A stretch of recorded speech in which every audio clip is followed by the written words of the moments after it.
Good evening, everyone. I am here to help you to understand the concepts of quadratic equations. So, let's have a look into the chapter Quadratic Equations for CBSE Class 10.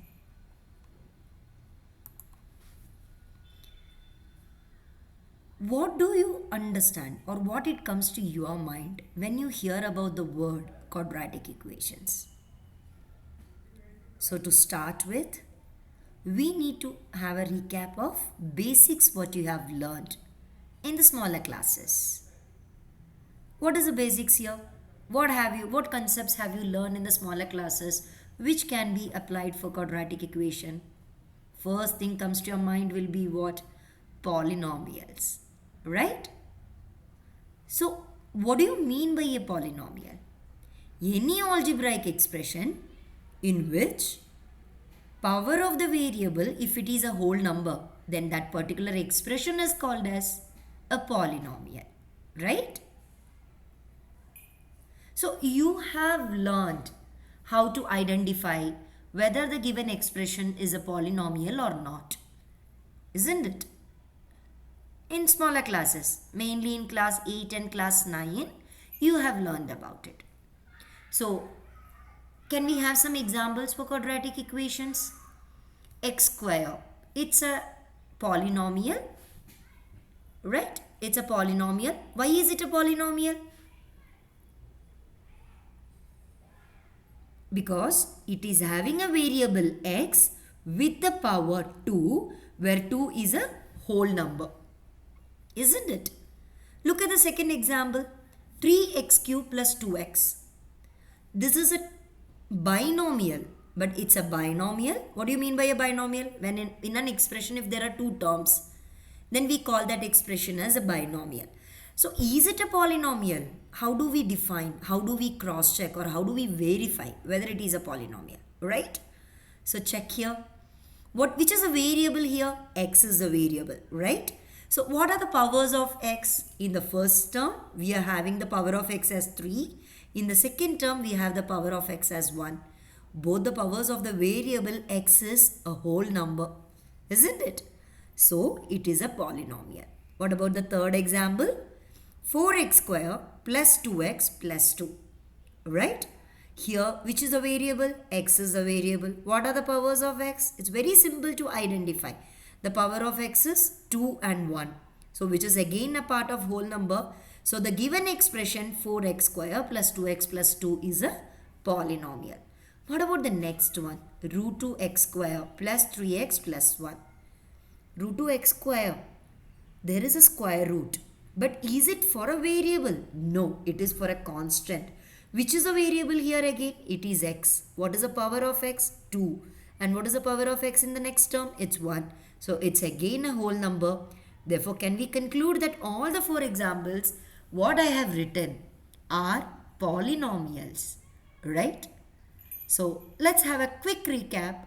How can we classify the polynomials?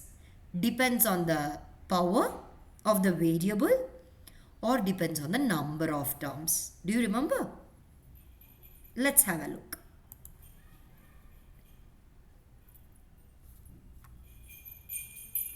So I can classify polynomials into two categories. I can differentiate. That is, with respect to the number of terms in a given polynomial, how can I classify them? So this is with respect to the number of terms. Then the next is with the degree. So now what do you mean by the degree? Degree is nothing but the highest power of the variable. Now when the number of terms is 1, we call it as monomial. A polynomial with one term is called as a monomial. A polynomial with 2 terms is called as binomial. We just saw the example in the top, right? Here we are having the example. And a polynomial with 3 terms is called as trinomial. Isn't it? I hope you remember all these. Now comes degree. What do you mean by the degree? Degree is nothing but the highest power of the variable. So when the degree is 1, What do we call it as? So what is the degree in the first one? It is 2. What is the degree in the second one? 3. So we classify them now. Right? What is the degree in the third expression? It's 2. What about the degree in the fourth expression? It's again 2. So we classify, depends on the highest power of the variable, the polynomial as, if the degree is 1, it's a linear polynomial. If the degree is 2, it's a quadratic polynomial. Are we coming closer to the chapter? Yes. If the degree is 3, cubic polynomial.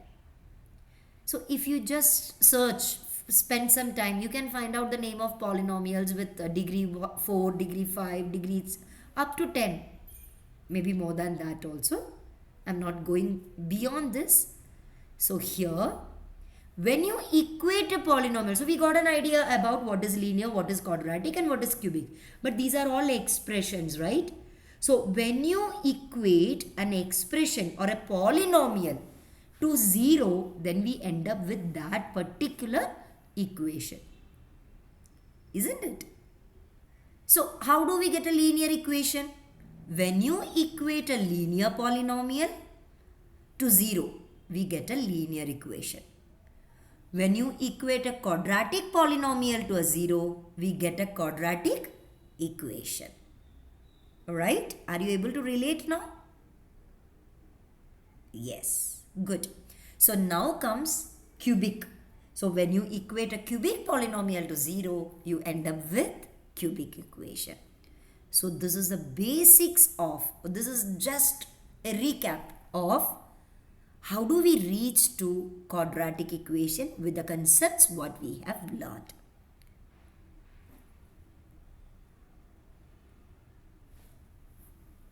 Right, here again, as I mentioned earlier, cubic polynomial equal to 0 will give you cubic equations. So,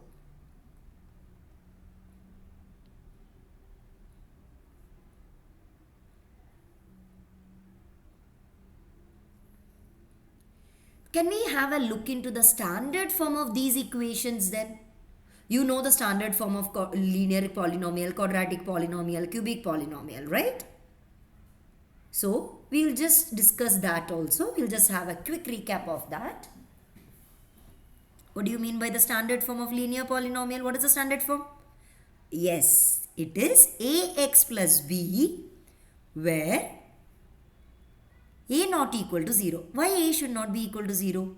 When a becomes 0, it becomes a constant polynomial. Quadratic polynomial, what can be the standard form? Ax square, because the highest power of the variable has to be 2, right?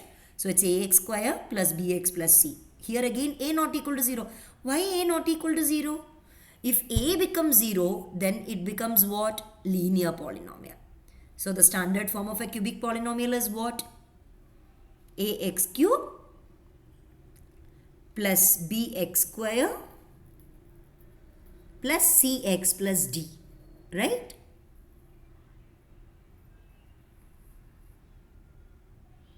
Where again a should not be equal to 0, because when a becomes 0, it becomes a quadratic polynomial. So these are the standard forms. So these are quadratic polynomial, cubic polynomial, right? So now you equate these polynomials to 0, you get the standard form of quadratic equation. Let's have a look into it.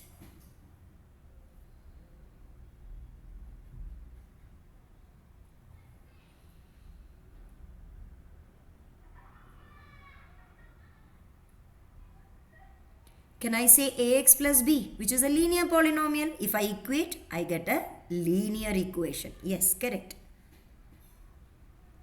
So the same way, when I equate a quadratic polynomial to 0, I end up with the quadratic equation in one variable. Here it is a linear equation in one variable, right? Similarly, a quadratic polynomial equal to 0 will give you what? Quadratic equation in one variable. So let's look into the standard form of quadratic equation. Yes, ax square plus bx plus c equal to 0. It's a quadratic equation in So you need to be very clear with these standard forms, because if you don't remember these, then problem solving will be little difficult for you. So then comes standard form of cubic polynomial is what? We know the standard form of cubic polynomial. So write that and write equal to 0. It's very easy, right? This gives you a cubic polynomial in one variable x.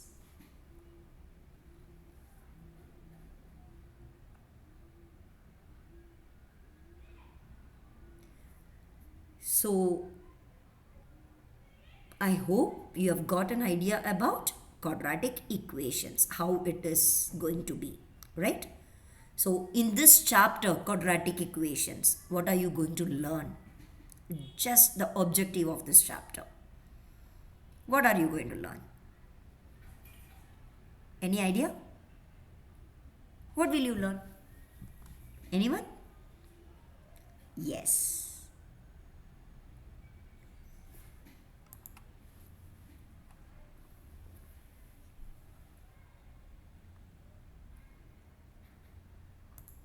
Let it be a surprise. I'll be back with one more video. Yes. What are the objective of the chapter quadratic equations? What are you going to learn in quadratic equations? Class 10. Just wait and watch.